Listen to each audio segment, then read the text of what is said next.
What is going on, Governor? It's Chisgule here, and today we're going to talk about Julius Caesar, bringing you a full commander guide. That's right, the long-awaited Julius Caesar. We've got a lot to talk about here, and we're going to do commander guides for all the existing commanders before all of the new commanders come out in just a short number of days, and we'll cover all of those as soon as they go live, so you should totally like and subscribe if you are into commander guides, and we are a sponsored creator with Rise of Civilizations. So with that said, when we do a commander guide, there's a couple things we talk about. We first talk about the skills, because they inform everything else about that commander. We're then going to take a look at the talents, talk about where you can unlock Julius Caesar, and finally, talk about the pairings. And I think you've got some really interesting choices here. So let's get a look at these skills.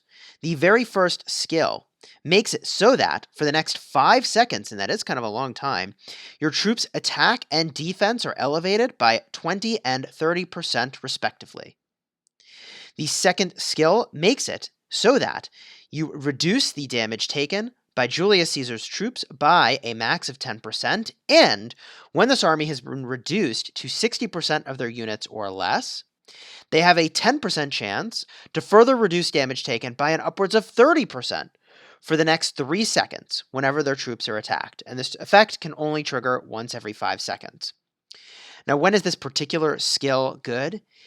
I don't know if this is actually the case, but if the health bar is any indication, then this skill could be really, really good when you are rallying an objective and you're constantly refilling that rally. And you can see in some of my war videos that it looks like they have the tiniest health sliver, even though they have a full 1.5 million or 2 million troops in the army. So I'll include a card up in the top to show you exactly what that looks like. You can see what I'm talking about. If, in fact, that triggers this skill at that point, if it's in the yellow or the red, it's triggered, then this is incredibly strong in that context. Next up is City Killer, which is a solid 10% chance to reduce the defense of the enemy by 30% when attacking a governor's city, and the effect lasts for 3 seconds. And finally, the Founders, increasing your maximum troop capacity by 15%. Now, if you can manage to get every single one of these skills maxed, you unlock the Expertise skill, which makes his first skill do an additional direct damage factor of 400, which, hey, that's a solid boost. That's a solid boost. If we compare to other commanders, you can take a look at Boudica. Hers does the exact same thing, a damage factor increase of about 400. So that's sort of par for the course for a commander, be it epic or legendary. Overall, Julius Caesar is really strong in open field combat and really good when attacking player cities. Now, we've seen some really incredible stuff on My Kingdom, assaulting passes, assaulting flags, so he's pretty good in those contexts, although I don't know, I have mixed feelings about that. If you're leading a rally against a pass, or you're leading a rally against a flag, unless you weren't going to hit the maximum number of troops, this skill is totally worthless, as is the second skill. So, I don't know. I wonder how good he really is for that. Now, let's take a look at the talents, because I think the talents will help inform the types of things that we're going to do with our friend Julius Caesar. 3 talent trees are available: Conquering, Leadership, and Attack. This Conquering tree is oriented specifically toward attacking player cities, and if that's what you're doing, I would recommend picking up every single talent on your way up to Tier of Blessing, which reduces the number of troops that die when you're attacking cities. That seems really good to me. I'm less interested in well-provisioned, and I'm less interested in thoroughbreds. And if you're doing a rally against a player's city, hopefully that's not something you need to be reinforcing, but certainly if it is, you want to make your way over to Burning Blood. You want to pick up Lord of War as you star up this commander, and you definitely want to get Effortless. This talent seems insanely strong in long battles, and my goodness, are some of the battles that we've had with Julius Caesar. They've been incredibly long. I hope we have this talent, because a solid 10% extra damage seems like a really big deal for 3 talent points.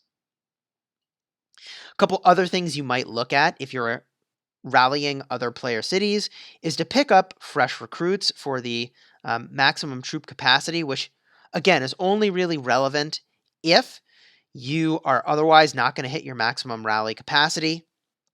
Um, and then you can make your way to armored to the teeth because you are likely to have a variety of units within that army. If you did have some sort of healing element going on, you could explore healing herbs and make your way over to armed to the teeth. And I really like rage restoration, so hidden wrath would be something that I would try to pick up pretty early. So those are the things I would be looking at if you're attacking player cities. Heavy focus initially onto Tier of Blessing, then make your way over to Effortless, and then you could explore the other stuff in the leadership tree to supplement. At this point, you've got a pretty high level Julius, probably picking up Hidden Wrath as the top priority. Now, if you're building your Julius to be an open field commander or to siege something other than a city, then you got to look at some different talents. Now, let's talk about actually sieging a pass or sieging a flag. In that case, you are definitely going to want to have Effortless, as I described earlier, for all of those reasons. I think that these talents off to the side are fine, but not terribly compelling. You probably do want to make your way instead up to Name of the King to increase the damage of your rally. I also like that if this close formation works the way I think it does, right? The percentage of health looks really small because you've got tons and tons of troops that are in the army, but they're all injured. Then this is really, really, really strong and an incredible talent to get. I also like strategic prowess, although you need more rage generation to make that really tick. And I think armored and armed to the teeth are really crucial because you're going to have a wide variety of units of it, sort of in that army. And so you may as well get a ton of benefits for having that diversity of unit. Now, open field combat is a totally different ballgame, and there's some interesting choices you could make here. Ultimately, I would probably orient toward having a mixed army because you can pick up these talents off to the side to pick up, extra damage and extra damage reduction. You're going to want close formation and strategic prowess, but if you're doing open field and you're not rallying player cities, and the only people who should be rallying player cities and also passes and objectives should be the players in your alliance that have the very strongest power levels. This is because I profoundly underestimated this. The tech that you have is a big, big deal. The research that you've done increasing your damage and defense and health is a really big deal. So unless you're one of those very top players, you shouldn't be leading those rallies. So you don't need to get Name of the King for open field combat, but these other skills off to the side, or rather talents off to the side, I think are interesting. The one that I'm less interested in is close formation. And I'm more interested in strategic prowess in that case because you get some march speed along the way. You get the rage generation. And I think all that's really crucial for open field. Now, in the open field, I'm less interested in Effortless because I don't think the battles are going to last nearly as long. Typically, those are quick skirmishes. So I would focus instead on Lord of War and Burning Blood and then start to explore some of these talents off to the side, such as Armored Joints and Unyielding. Unless you are an alpha player who's got T5 and you're smashing everybody else down, then and only then would I be looking at things like Victory Charge, where you get bonuses for defeating enemy armies. And Last Stand is a talent I've talked about in the past. I really struggle with it. It makes it so that your normal troops attacks, they have a chance to make your commander go on a rampage, which makes it so your skills can't be used. Now, if we're talking about a blue commander, then I guess I don't care as much if my skill can't be used, but this is a legendary commander. Their active skill is very good. I want that skill to be used as soon as it's available. So the talents are interesting, and overall, I think you can do some really cool stuff, and I'll have already shared a link to some footage of Caesar like completely dominating rallies against objectives. Very powerful commander. There's a couple places you can unlock Julius Caesar. Julius is available in the Mighty Governor's first set of seasons before it rotates to Charles Martel. You also can get Julius Caesar from Gold Keys, and that's a fine place to get him. After you have him unlocked, you can then use your Universal Sculptures to increase the skill levels on Julius Caesar. Now, if you're pairing Julius Caesar with another commander, there's a couple things I would be looking for. The first is if you're attacking player cities, let's talk about the commanders that are really good for that. And then secondly, for open field combat, What are the commanders that are really good there? Spoiler alert, I think it's going to be the ones that profoundly increase your troop capacity, but there are some surprising combinations that I think are good. So if we're talking about hitting player cities, there's a couple commanders that I would look at as a higher priority. Those include Frederick I, who is oriented toward that activity of hitting player cities. Hannibal Barca, once again, good for hitting player cities. And also Scipio, who has a skill that is relevant for attacking player cities. Scipio also has some really solid benefits for when your army is at a fraction of its strength, which, again, if I'm understanding correctly, that when you're reinforcing a rally, you might hit that level really, really quickly. Could be very, very strong. I don't know if that's actually true, though, and if someone knows for sure, please do leave a comment. So those are commanders I would be looking to pair with, and honestly, they all have the exact same skill, or rather talent trees, with the exception of Frederick I. Frederick I has the skill tree instead of the attack tree. But with that said, we're talking about rallying player cities, and that could be a very long affair if it's something that's getting reinforced and you're reinforcing, in which case you really don't want to leave home without effortless, and I like Julius Caesar as the primary in that context. You could also consider a commander like Richard I, who does in fact disable the watchtower a little bit on offense, which is nice. And I think that pairing with Julius Caesar is totally fine. In fact, there is some really solid synergy there with the healing talents that Julius Caesar has, and I'll just highlight those really quickly. Healing herbs, increasing the healing effectiveness by a total of 9% additional. That seems really strong to me. If we're looking more in the realm of open field combat, we've got a lot more options. And in general, I would lean you or steer you toward, once again, having a very, very large army capacity, increasing the troop capacity, and then using army expansion to have way more troops than anybody else. And that is very powerful if you go back to your city on a regular basis to sort of refresh all of your injured troops, so you actually have more troops than everyone else on the battlefield. I think it is a mistake to try to use this as a excuse to stay on the battlefield longer without going back to your city. The only way you get big advantage by having a larger army size is by, in fact, having more active, healthy troops. So revisit your town frequently, refresh that, and man, just be really happy having tons more troops than everybody else. Now, for open field, there's a couple things that you certainly could consider. One is using Minamoto as the secondary, because Julius Caesar's primary skill here elevates the damage that Minamoto will do. You could bring all cavalry in that case, and you could enjoy that additional march speed and damage. I think that's an interesting idea. Not something I personally am planning to do, but a fascinating concept. And for the same reasons, I think Cao Cao is kind of an interesting choice. Again, you'd run all cavalry, enjoy the benefits of having those cavalry, and you could get the damage boosted on this skill, and that seems really, really good. I like it. It gives Julius Caesar something he needs in the open field, which is mobility. An additional option here to make a much more tanky unit, and I think making a tanky unit is a strong play, is to run all infantry, run Charles Martel, and rock that damaged shield with him as the secondary, or I suppose as the primary commander. If you did use him as the primary commander and you're using all infantry, you would enjoy the benefits of having all of those sweet, sweet infantry talents. I'm not exactly sure I would pair with El Cid, but I'll just point out the fact that, in the open field, Julius Caesar is missing mobility, and the archers bring a lot of mobility, and they have a lot of damage skills here on El Cid. So, do I think this is my absolute top choice?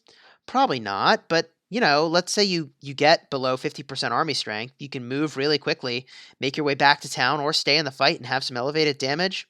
They're interesting ideas, but probably not my top choice.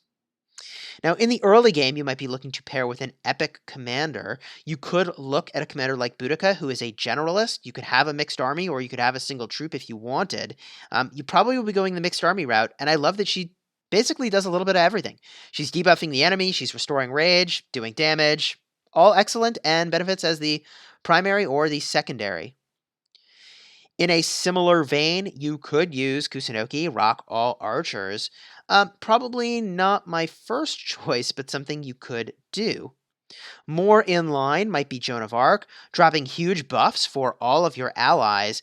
You've got healing here, which has tremendous synergy with some of the talents that you might be rocking on Julius Caesar, and you're increasing the normal attack damage, which I think is nice. Overall, if you wanted to lean in the direction of having a more supportive unit, Joan of Arc is good, and your alliance should have one Joan of Arc on the field. There's really no question about it.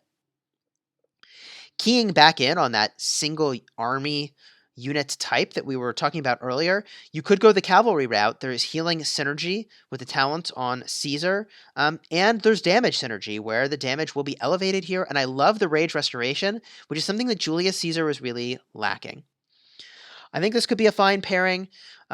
Again, probably not my first choice. I would be steering you towards commanders that also increase your troop capacity to really go all in on that plan, but a decent pairing nonetheless. Sun Tzu is kind of interesting. There's some anti-synergy here because there's no real benefit to ever-changing tactics for Julius Caesar.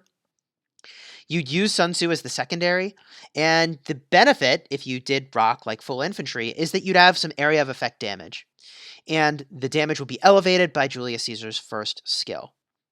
Not the worst, not my favorite either. In a similar vein of not the worst but not my favorite would be Hermann. Hermann, you'd be creating a more disruptive unit.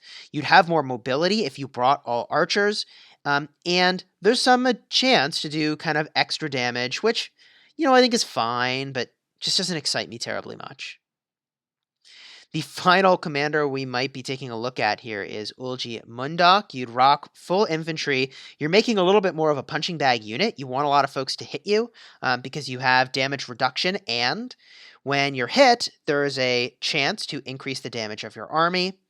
And I love the defense reduction that Ulgi Mundak is bringing to the field. If you've got a lot of players hitting the same target, one person doing Ulgi Mundak's defense reduction is a really, really big deal. And I like that a lot, actually.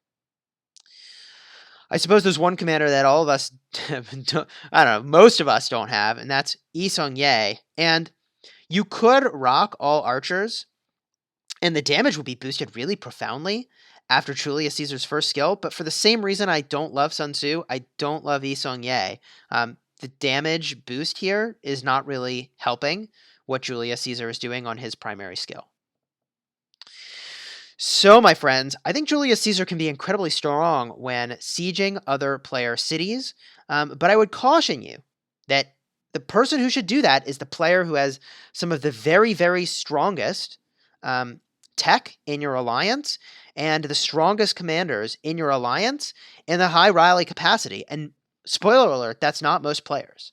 So very few people, in my opinion, should be using Julius Caesar in that way, and you ought to be using him more in the direction of open field, in which case, find other commanders that elevate the army size and use that army expansion and have fun having more troops than anybody else. I hope this guide was helpful. If it was, please do like and subscribe. Leave a comment. This is not a commander I'm actively using, but I've seen on the battlefield a lot from our alphas, and I'd be eager to hear what you think. How are you using Julius? Where do you find him to be the strongest? Let me know, and until next time, my friends, you have fun smashing the kingdom.